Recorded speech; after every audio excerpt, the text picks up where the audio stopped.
gente divide em alguns grupos, tá? Eu gosto sempre de começar com os cognitivos, né? Porque a testosterona, na verdade, como que ela funciona no nosso cérebro, né? Ela ajuda com que a gente tenha iniciativa.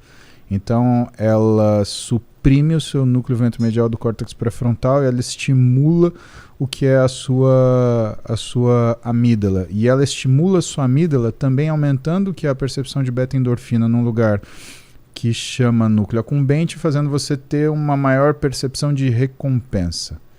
O que é um perigo, né? Porque se você tem um excesso de testosterona, você faz bobagem, não pensa na bobagem e sente satisfação fazendo a bobagem, né? E que no caso da pessoa que tem baixa testosterona, ela não toma iniciativa, ela tem dificuldade de planejamento, alteração de memória e a cognição também fica diminuída. Só que qual é o grande problema? O paciente que, homem, tem baixa produção de testosterona, ele também tem baixa aromatização.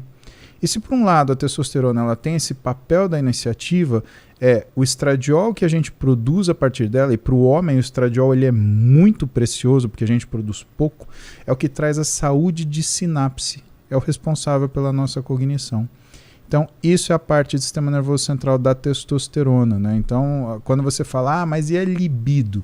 Né? A libido não é a disfunção erétil, né? Libido e disfunção erétil são coisas diferentes. Libido é você pensar sobre o ato sexual, é desejar o ato sexual, é elaborar o seu pensamento sobre o ato sexual. A função erétil é uma coisa que vem em decorrência da libido, né? Mas vem em decorrência de estimulação mecânica, vem em decorrência de outras coisas, né? Então, a baixa libido significa você estar apático ao ato sexual. Aquilo não faz diferença para você, né? Você não tem uma resposta de recompensa daquilo, assim como você diminui a sua resposta de recompensa geral, né? A falta de resposta beta-endorfina é isso. Tem estudos que mostram que depressão refratária, tanto homens quanto mulheres, né, refratárias ao uso de medicação, elas tendem a beneficiar-se de uso de géis de testosterona de baixa dosagem para dar uma complementada nisso. Não é por causa do hormônio em si, é por conta desse papel fisiológico, esse papel bioquímico que a testosterona tem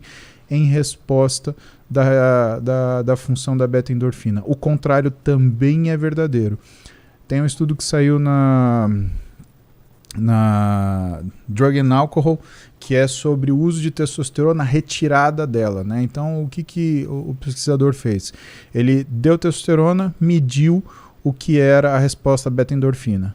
Tirou a testosterona, mediu o que era a resposta beta-endorfina. E pegou um grupo controle para avaliar o que era a resposta desse grupo. E o que ele avaliou? Que quando você tinha o uso da testosterona, a resposta em beta-endorfina era muito aumentada. E quando você tinha retirada, a resposta beta-endorfina era menor que o grupo controle. Isso quer dizer que a testosterona, quando usada em altas doses, ela tem até um perfil de droga de abuso. Por quê? Porque a retirada dela te causa sensação de desprazer imediato. Por isso que é tão difícil tirar... abstinência. Exatamente. É quase uma abstinência. Por isso que é tão difícil tirar a testosterona, principalmente de mulher que tem uma testosterona mais baixa fisiologicamente. Quando você dá a testosterona, você dá uma sensação para ela absurda de restrição. O restante são sintomas físicos. Então você tem aumento de gordura abdominal, você tem dislipidemia, você tem aumento da pressão arterial, você tem aumento de gordura visceral, você tem diminuição da captação periférica de glicose, aumento da resistência periférica à insulina, né? E você acaba tendo uma facilitação para o desenvolvimento de síndrome metabólica. Então, hoje, principalmente, né, o que os médicos eles têm reconhecido, e principalmente quando você olha, né, nas diretrizes da Sociedade Brasileira de Endocrinologia e Metabologia, né, que a carência de testosterona já não é uma coisa mais a ser tratada como fisiológica esperada. O médico ele tem a prerrogativa de prescrever testosterona em situações de baixa produção sintomática, né?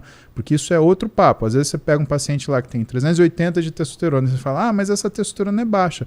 Só é baixa se a pessoa tiver sintoma. Perfeito. Tem gente que tem uma testosterona de 700 e tem sintomas, mas porque usou, por exemplo, testosterona exógena durante um período da vida. E tem pessoas que nunca usaram, que tem uma testosterona de 380, 400, que está perfeito. Mega funcional. Não tem nenhuma reclamação.